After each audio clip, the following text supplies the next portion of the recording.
ধরে নেওয়া হয় একজন ব্যক্তি যখন মারা যাচ্ছেন, যিনি বুঝতেছেন যে আমার শারীরিক অবস্থা অত্যন্ত খারাপ, আমি যে কোনো সময় মৃত্যুবরণ করতে পারি, এই আঘাতের কারণে আইন ধরে নেয় যে সেই ব্যক্তি মারা যাওয়ার পূর্বে কখনো মিথ্যে কথা বলবেন না। আসসালামু আলাইকুম, আমি অ্যাডভোকেট রুহুল ইসলাম রাজীব।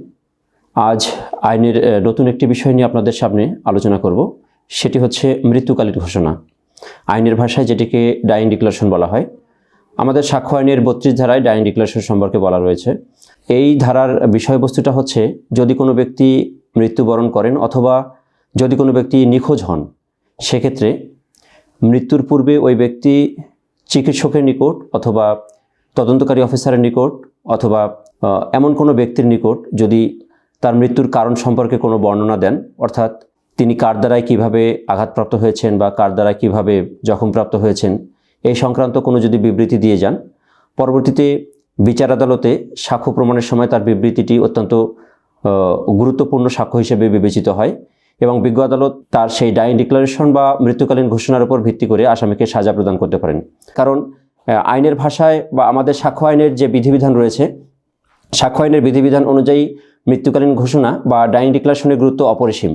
কারণ ধরে নেওয়া হয় একজন ব্যক্তি যখন মারা যাচ্ছেন, যিনি বুঝতেছেন যে আমার শারীরিক অবস্থা অত্যন্ত খারাপ, আমি যে কোনো সময় মৃত্যুবরণ করতে পারি, এই আঘাতের কারণে আইন ধরে নেয় যে সেই ব্যক্তি মারা যাওয়ার পূর্বে কখনো মিথ্যে কথা বলবেন না। এই কারণে মৃত্যুকালীন ঘোষণাটার গুরুত্ব অপরিসীম। মৃত্যুকালীন ঘোষণা হচ্ছে ব্যক্তি মৃত্যুর পূর্বে তার মৃত্যু সংক্রান্ত যে বিষয়গুলো বলে যান বা লিখে যান বা কোনো দায়িত্বপ্রাপ্ত ব্যক্তির নিকট উপস্থাপন করেন, সেটাই হচ্ছে মৃত্যুকালীন ঘোষণা।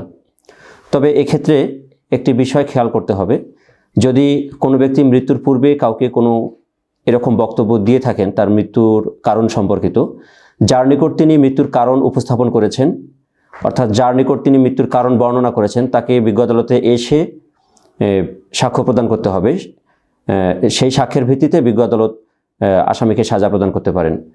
এক্ষেত্রে দুটো বিষয় এখানে উল্লেখ্য: মৃত্যুকালীন সময়ে মৃত ব্যক্তির ঘোষণা এবং যদি কোনো নিখোঁজ ব্যক্তি নিখোঁজ হওয়ার পূর্বে কোনো লিখিত বিবৃতি রেখে যান, তাহলে তার তদন্তকালীন সময়ে তদন্তকারী অফিসার তার লিখিত বক্তব্যের উপর ভিত্তি করে অনুসন্ধান চালাবেন এবং তার লিখিত যে বক্তব্যের ভিত্তি কতটুকু সে সম্পর্কে অনুসন্ধান করবেন। অনুসন্ধান করার পর সেটি তদন্তকারী অফিসার তদন্ত শেষে বিজ্ঞ আদালতে যখন তদন্ত প্রতিবেদন দাখিল করবেন, সেক্ষেত্রে তার লিখিত বিবৃতি সংশ্লিষ্ট তদন্ত প্রতিবেদন দাখিল করবেন এবং বিজ্ঞ আদালত বিচারের ক্ষেত্রে মৃত ব্যক্তি বা নিখোঁজ ব্যক্তির মৃত্যুকালীন ঘোষণা অথবা নিখোঁজ ব্যক্তির নিখোঁজ হওয়ার পূর্বের লিখিত যে ডকুমেন্টস রয়েছে, সেই ডকুমেন্টসের ভিত্তিতে বিজ্ঞ আদালত আসামিকে সাজা দিতে পারবেন। তো মৃত্যুকালীন ঘোষণা বা ডাইং ডিক্লারেশন কি, এ সম্পর্কে আজ আপনাদের সামনে আলোচনা করা হলো। পরবর্তীতে আবারও নতুন কোনো বিষয় নিয়ে আপনাদের সামনে উপস্থিত হব।